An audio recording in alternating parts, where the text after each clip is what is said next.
Welcome, ladies and gentlemen, to another broadcast of Jerusalem's Gate. This is pretty much a very personal video that I felt led in my heart to give today, and it's with a very much troubled heart and heavy heart that I make this short little video. And I'll try to make it as short as possible and as accurate as possible as memory as I remember what I'm fixing to tell you.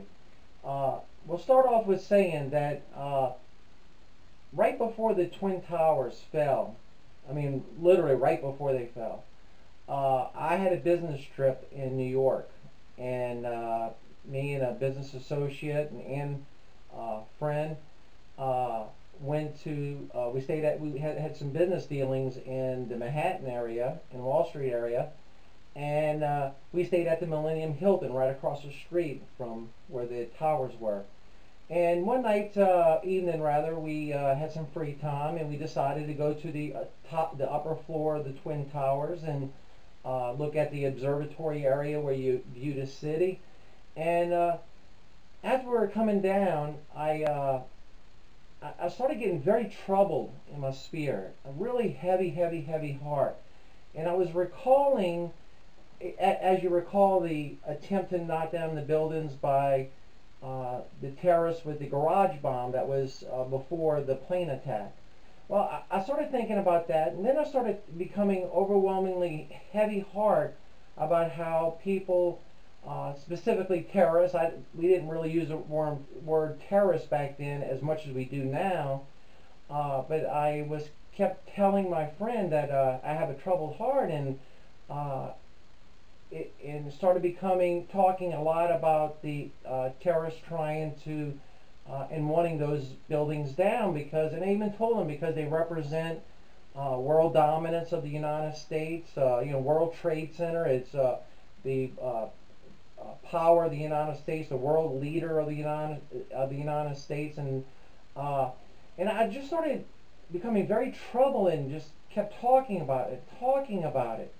And we came down from the observatory area, and we were in the courtyard where the two buildings were. They had a little courtyard, and it was nighttime, and I was looking up at the towers, and I just kept repeating how much the terrorists, as we know them now, more so back when they first attempted to knock them down with the garage bomb, and I was just becoming really obsessed with talking about it. And I told them, I said, they really want these buildings down, and are they going, what lengths are they going to go to try to get these buildings down?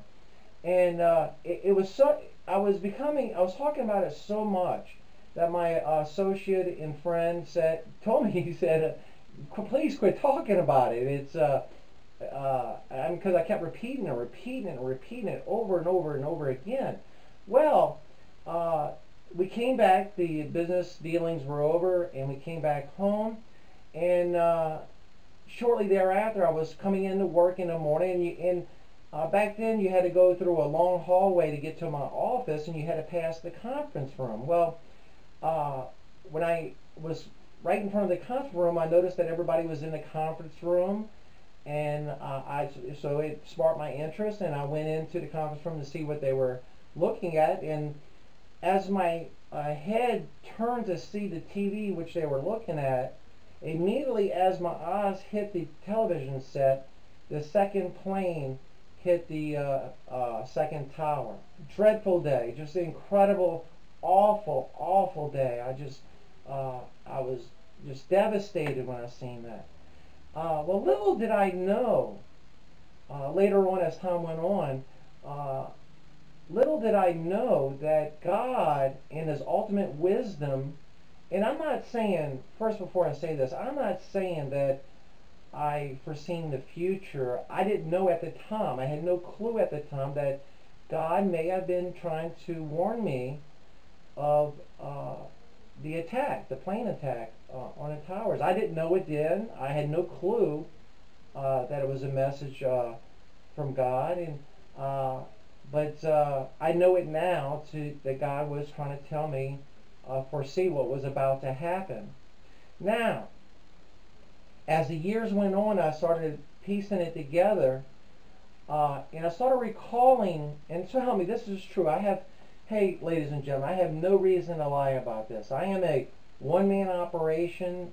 Jerusalem Gate is a one-man operation with a cheap camera, a very cheap camera at that. We do not have no fancy production studios. We do not have fancy equipment. I am one man in a cheap camera that has a message to give, and I report the news in regards to biblical prophecy. Well, when I would say about 6, 8 years old, I had a dream, and I didn't think much about the dream until after I started piecing everything together, and as I got closer and closer to the Lord.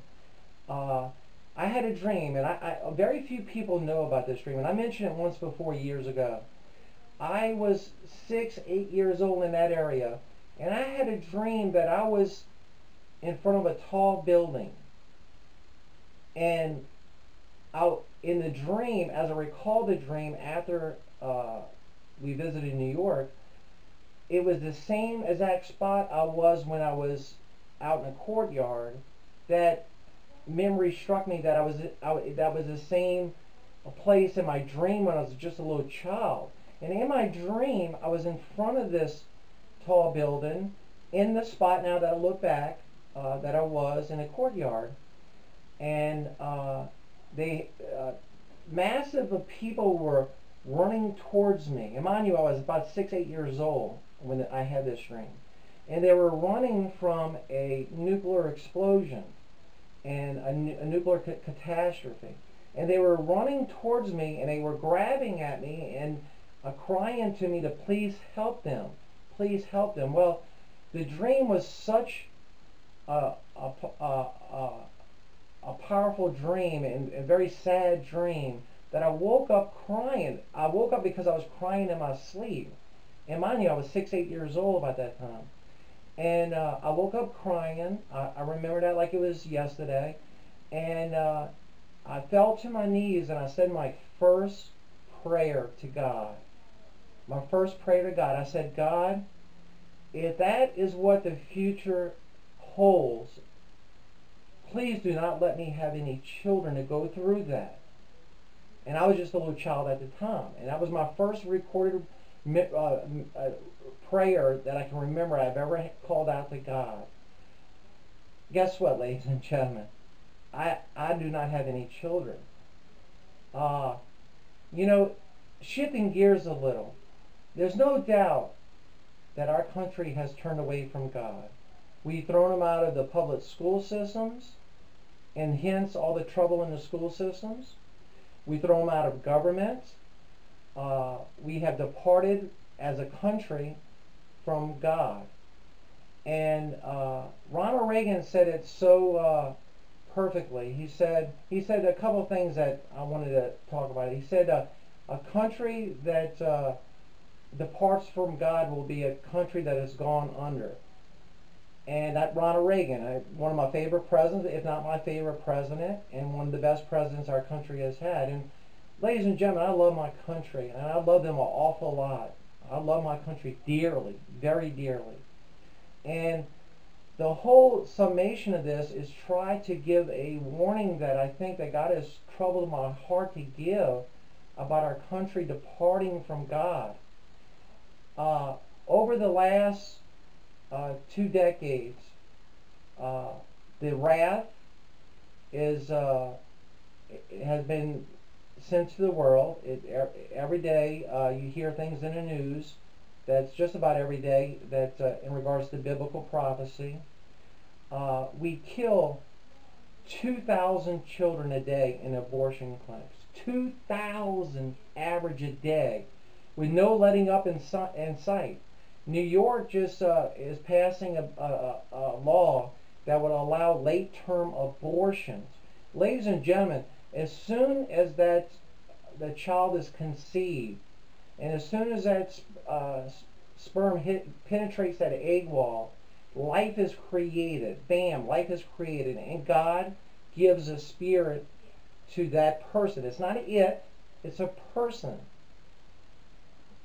So we kill 2,000 children a day. With this new law in New York, mind you, the same place where the towers fell, late-term abortions, you can do late-term abortions. They're passing a bill that allowed a child to be murdered later in stage. And, you know, when President Obama, I'm trying to figure out how to say this in the most politically correct way. When President Obama became president, he stated, and I'm sure you can find it on the internet, in regards to torture, our country torturing people, he said, yes, we have tortured some folks, put it quote unquote, we have tortured some folks. Well, ladies and gentlemen, I think it goes a far, far, far, far greater than just torturing some folks. If you inflict mental or physical pain and suffering on an individual, it is called torture, not interrogation. It's torture. It's crimes against humanity, atrocities. Ladies and gentlemen, it's no secret after 9/11, laws were passed where the government can spy on citizens. Probably in the millions of citizens, as I speak, is being watched in their home, on their cell phones, and everything. And why I'm saying this is that we've had a disregard for the Constitution. We've had a disregard of human rights. We had a disregard to people's privacy. And we do not value life if we're killing 2,000 children a day. Well, ladies and gentlemen, I am in my own way trying to give a message that I feel that God has laid on my heart to warn my country to turn back towards God before it's too late. And it's not too late. And God will bless our country and protect our country greater than He's ever done. He's revealed to me in prayer and fasting. And, you know, the leaders of the countries are plotting against one another. God revealed to me in prayer that I that form the eye can see what these leaders are doing in private, and I that form the ear can hear what these leaders are doing, saying in secret. It's going to be a short video, but my love for my country, I'm trying to plead with my country to turn back to God. Start valuing life. Get away from any kind of human rights atrocities. Stop the abortion holocaust, what I call it, the abortion holocaust, because it is a holocaust. And return to God.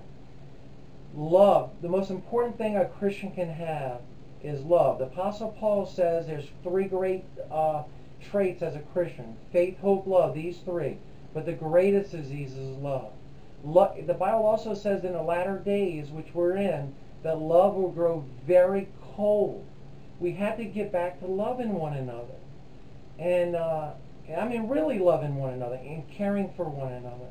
Because love has grown cold. If you don't believe me, watch the news and study the news and study the Bible, and you will agree that love has grown very, very cold. Well, this is my attempt to do my duty to make the message known that God has given and revealed to me. And I say this in truth and in much love. With that being said, I'll go ahead and close. Remember, we love you. God bless the United States of America. And thank you for tuning in to Jerusalem's Gate.